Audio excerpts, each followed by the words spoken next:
aquí en el marco de la Feria Internacional del Libro 2016 tenemos el privilegio de estar presentes con el doctor Jesús Naveja Macías. Doctor, gracias, un placer.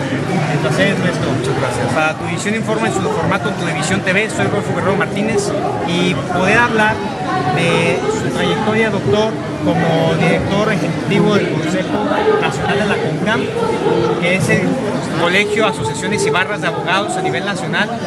Es de reconocer esa labor porque tengo entendido que uno tiene que viajar por los distintos estados de la República para saber todo ese bagaje cultural que existe entre distintas universidades y colegios de abogados, y quisiéramos que nos compartiera pues esa experiencia. Mira, te agradezco, sobre todo es un joven muy talentoso. Fíjate que nosotros tenemos presidiendo el Consejo Directivo Nacional de una confederación. Explicarle siempre a la gente que en cada entidad federativa hay colegios, los colegios se aglutinan en federaciones y nosotros tenemos todas las federaciones del país. Quiero decirles que es un órgano de más de 100,000 abogados, el más importante y voluminoso a nivel continental. Y más, no creo que a nivel mundial haya un órgano o estructura de profesionistas con ese volumen. Y sobre todo este Consejo Directivo Nacional está integrado por 4 vicepresidentes.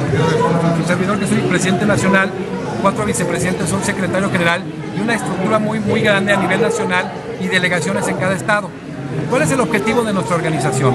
Primero, tener la representatividad de tal forma que tengamos el vínculo entre la sociedad civil y la estructura gubernamental. Pero aparte de eso es que estar la capacitación y actualización totalmente gratuitas. Nosotros tenemos en la estructura los mejores abogados a nivel nacional y a nivel internacional, y ninguno de ellos cobra un peso por dar una conferencia en cualquier parte del país. Es algo inaudito porque hay gente que está ampliamente cotizada. Hemos traído fiscales, hemos traído defensores de Estados Unidos, hemos traído constitucionalistas, expertos en derecho familiar de todo el mundo, y jamás nadie ha cobrado un peso. Pero ¿qué más se logra a través de esta organización? Primero, darle a entender a la gente que con un órgano de esta naturaleza, el buscar, sobre todo aglutinarse como abogados, debe de ser voluntario, volitivo, y no debe ser forzado, como muchos lo quieren en el tema de la colegiación obligatoria.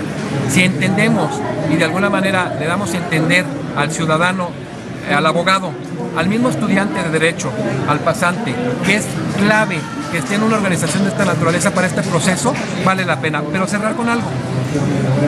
Hemos dado a entender también al abogado de México que se deben forjar y formar las redes de profesionales del derecho en todo el país. De tal manera que si tú tienes un asunto en México, en Ciudad de México, y tienes que llevar un exhorto o un asunto en cualquier parte del país, vas a tener abogados de primer nivel y con un máximo nivel de especialización con los que vas a poder hacer aquí. Entonces, eso es lo que se ha logrado, y hoy en día tenemos la cobertura de las 32 entidades del país. No, y es fantástico escuchar precisamente ese enfoque que se quiere dar con lo nacional e internacional, porque yo a través de lo que es las redes sociales y diversos medios de comunicación digitales me he dado cuenta que usted ha tenido la oportunidad de convivir con algunos países latinoamericanos, inclusive España, en donde usted también ha colaborado para poder publicar libros. Y dentro de estos temas, ¿cuáles nos podrá compartir que ha hecho colaboración o que ha escrito? No, tenemos obra nosotros en particular, tenemos obra en Perú, tenemos obra en Colombia y tenemos artículos en el grueso del mundo. Hemos hecho sobre todo un gran equipo con constitucionalistas y expertos en derecho procesal constitucional en el mundo, pero como me ha tocado representar a México en foros en donde hay la diversidad de las materias, hemos hecho gran amistad con penalistas, con procesalistas, y tenemos sobre todo redes en varios países. Soy fiscal a nivel latinoamericano del Centro de Teoría Jurídica y Derecho Constitucional, y soy presidente del capítulo mexicano, y soy miembro de consejos editoriales de revistas en Argentina y en varios países. Entonces, estamos muy contentos. Hoy en día tenemos que dar las gracias a la editorial, a Flores Editor, que estamos trabajando de una manera conjunta, en donde presentamos hoy una obra muy interesante que se llama Los Nuevos Principios Rectores del Juicio de Amparo. El prólogo lo hace José Julio Fernández, que es ahorita considerado uno de los grandes constitucionalistas europeos, un español de primer mundo, y vamos a sacar con la misma editorial colectivos que nos toca dirigir con los mejores constitucionalistas y procesalistas de América Latina y de Europa. Entonces, es un trabajo que se ha hecho algo que no es obra mía, que es obra de muchos abogados, de jóvenes como tú, que formamos una gran red y que al final de cuentas entendamos que lo que siempre debemos tener es unidad y ponderar el equipo.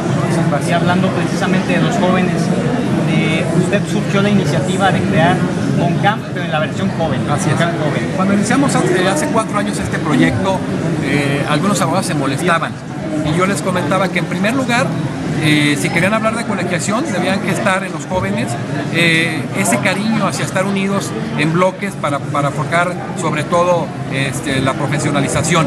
Y algo muy importante, cuando México inicia en 2007, sobre todo la inquietud de que se haya lugar a una nueva constitución, sobre todo porque México era la segunda constitución más vieja de América Latina.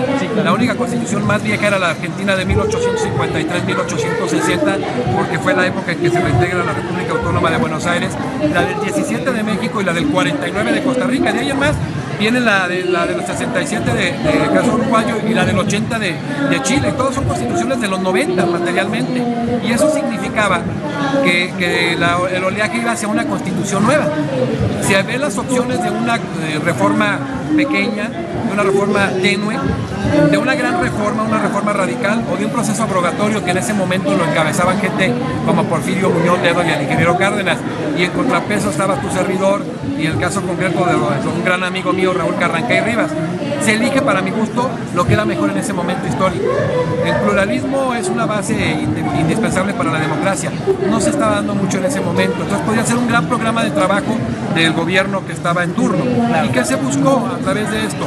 Pues una reforma radical que inicia en 2008 con un nuevo sistema penal que transita de un sistema inquisitorio a un acusatorio, luego la constitucionalización del derecho internacional de derechos humanos en el año 2010 precisamente, 2011, sobre todo en 2011 en junio, y un nuevo amparo en el año 2013. Un proceso de analizar la democracia, una democracia participativa para el manejo complementario, muchos temas. ¿Qué significa? Que de 2008 a la fecha, esas generaciones se forjaron con todo este nuevo esquema del ordenamiento jurídico. Y las que venimos de instancias diferentes, ¿qué pasó? Que tenemos que actualizarlo. El criterio de apertura los tienen los jóvenes. Quiero decirte que los jóvenes muy talentosos y bueno, un buen colega. Que a final de cuentas tenemos una CONCAM joven que dirige un joven muy talentoso, Cachanilla de Tijuana, Baruch, que fue a representar a México en Washington. Ustedes jóvenes talentosos, entonces a final de cuentas hacemos una gama heterogénea donde aportamos la experiencia, donde los jóvenes aportan nuevas ideas y hoy en día entendemos los abogados que tenemos que estar unidos, sobre todo en aras de formar profesionistas de excelencia. Por supuesto, y finalmente agradeciendo al doctor esta excelente presentación que ha tenido en la Feria Internacional del Libro, es recordar que usted es egresado de la Universidad. Orgullosamente. Y ver qué nos puede recomendar nosotros como egresados o que nos estamos desarrollando en la licenciatura en Derecho para que tengamos esa perspectiva, aperturarnos al campo internacional. Bueno, ¿qué les puedo recomendar? Primero, es un privilegio ser parte de la Universidad de Guadalajara. Soy egresado, la segunda universidad más importante de México y una de las mejores universidades de América Latina. Comentarles que hemos formado grupos con 100 alumnos, con 87 alumnos y 13 profesores a nivel internacional, de tal manera que jóvenes de toda América Latina intercambian ideas, jóvenes de Costa Rica, de Argentina, con los mejores maestros del mundo. Entonces, ¿qué significa esto? Pues que hay que estar juntos. Les voy a dar aquí el dato que estamos en Coco José Jesús Naveja Macías. Vamos a estar en contacto a través tuyo para que se integren. Y, bueno, ¿qué es esto? Generar las redes adecuadas. Ser egresado de la Universidad de Guadalajara, muchísimos de aquí son egresados de esta maravillosa universidad, simple y sencillamente es un privilegio y hay que honrarlo con una capacitación constante, como le dijo Contiu, porque si no, terminarás siendo menos abogado conforme dejes de estudiar. Hay que actualizarnos. Hoy en día hay un tema básico que se los dejo de tarea, que es en el sistema democrático la interpretación o sobreinterpretación, que es una interpretación extensiva. ¿Y qué significa?